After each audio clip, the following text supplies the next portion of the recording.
Okay, so I started playing Pokemon Moon at about 9 o'clock last night because it was, a download copy, and eShop finally let me access it at around 9 because Pacific time. They probably they probably did it that way so it could be on midnight with the East Coast or whatever. I don't know. And I played it literally until dawn. And then when I woke up, I played it some more. I've already beat the first island. Yeah. I completely forgot there was an episode today. Like, that was not even part of my thought process. So let us check out The Uprising. I saw Iris and Druddigon in the thumbnail, so I'm gonna be honest with you. Plasma is my least favorite team. I know everyone loves them, but... Oh yeah, okay, here we go.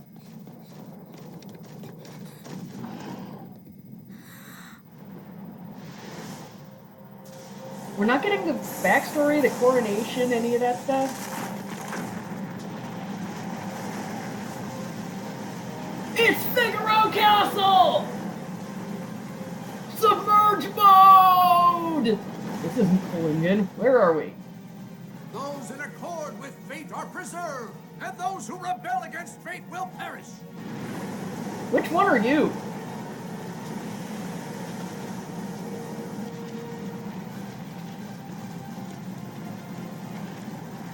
When the ways lost, duty and justice appear. One can lose the forest for the trees.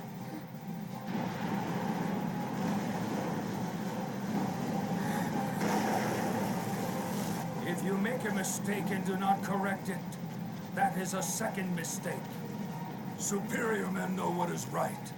Inferior men know what sells. He just has,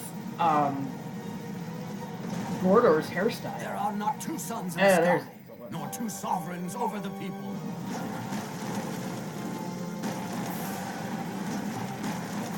It's being created, it's not just jutting out. So is she taking the role of the player character? The time has come! This is the place where we will reveal to all of the land Ghetsis' glorious plan! The entire Unova region shall be ours! Not N's plan?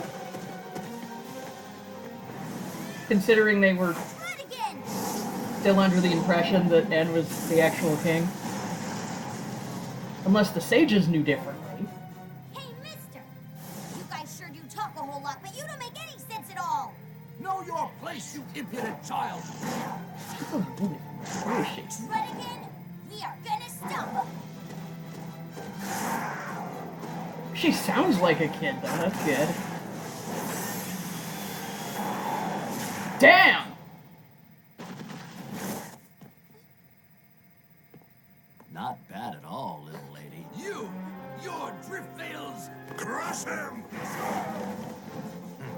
You know, it ain't just me. So sorry. We all decided to stop by. Oh, southern accent.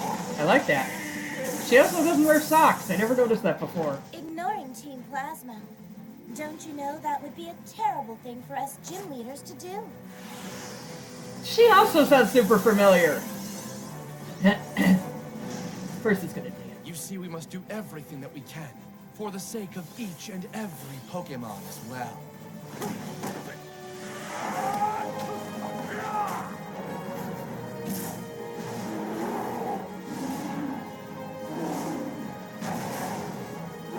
Well, great, that destroyed that staircase.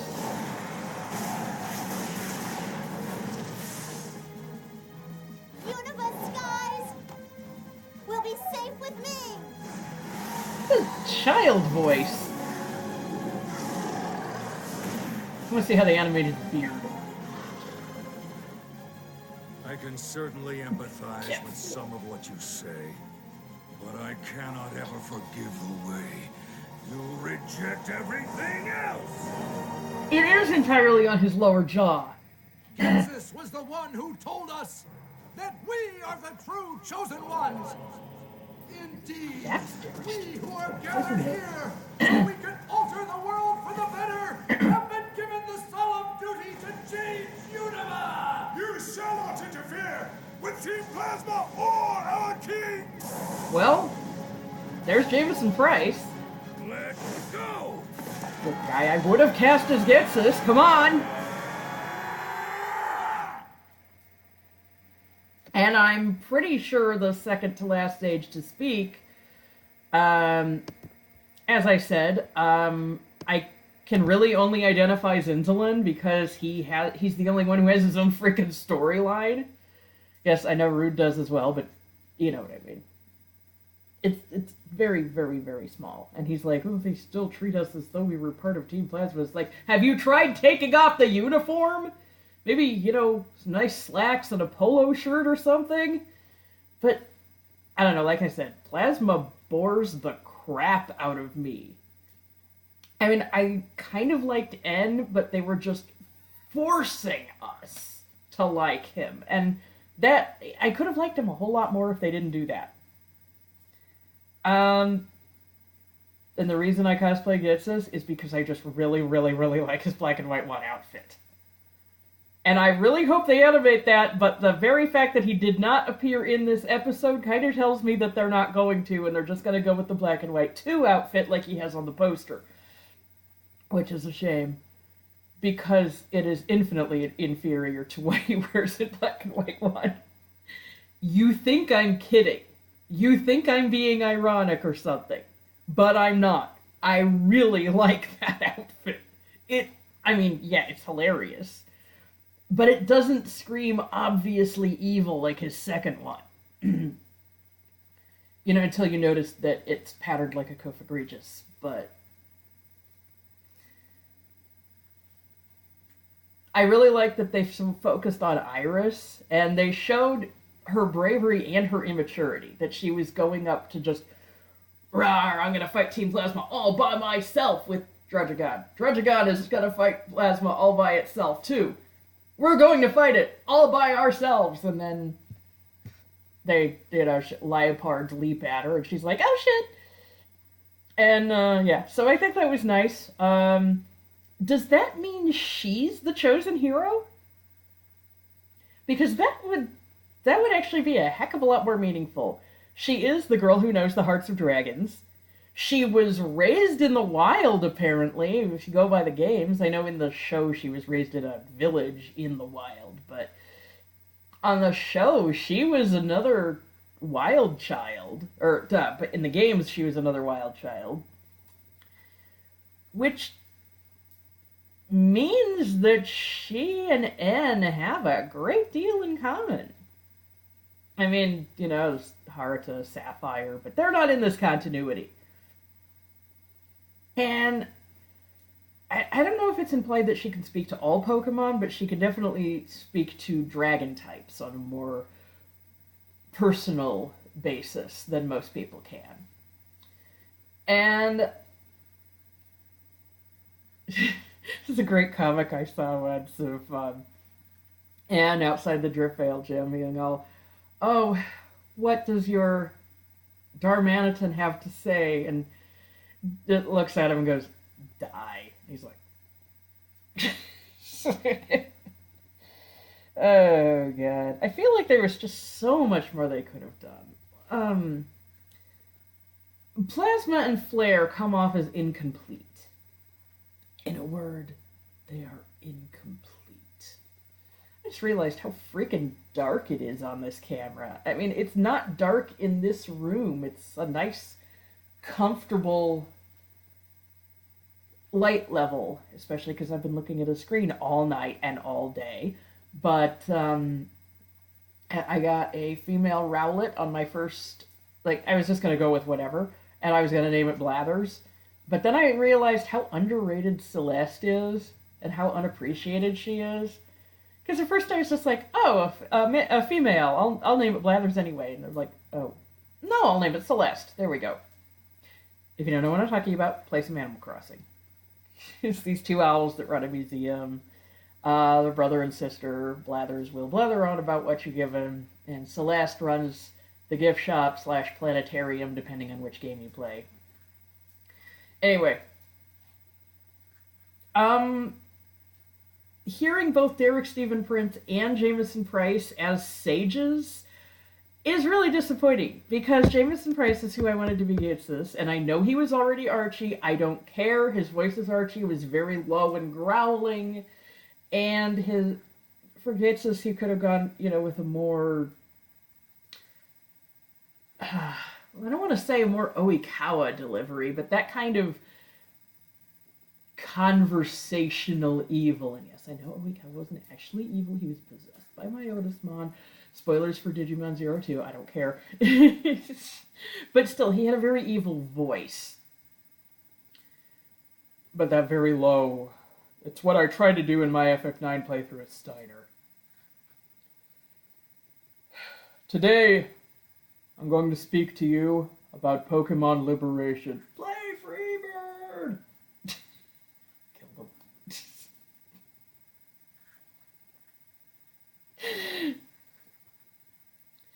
And I think really Derek Stephen Prince would have been such a great N. But then since he didn't use his kid voice here, here's hoping, right? Also from Digimon 02, he's Ken. So, come on, tell me the Ken voice wouldn't be perfect. Derek Stephen Prince has a tendency to overact quite a bit, but in the hands of a good director, he's really good. I mean, even on the same show, for God's sakes, he was, what is it called, Dynasmon? That was just hilariously overacted. He was in, was it Final Fantasy 13-2 or 13-3 when you fight Ultros? He was Ultros! Dude! I know Ultros is a large ham, he's a large octopus ham, but that was way over the top. Also, do you kill Ultros in that part? Because he gets all red and he curls up like he's been boiled. Okay, I'm going off on a whole bunch of tangents. The whole Plasma Castle rising up out of the ground has always reminded me of Figaro Castle, so it got me thinking about Final Fantasy and all of that, and yeah.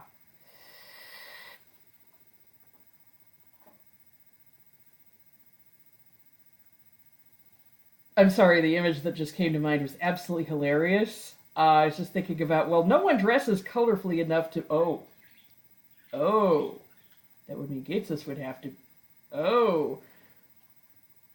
I wonder if he's ever told one of the sages that he's got sand on his boots and demands that they scuff it off for him.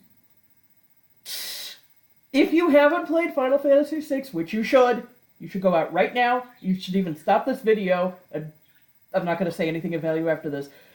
Go play it. Go play it right now. Go play it. I don't care if you get the ones with the ratty graphics. I don't care if you get the ones with the ratty CGI sequences. The main sprite graphics are actually the best. I don't care if you go with the Ted Wilsley translation, the GBA translation.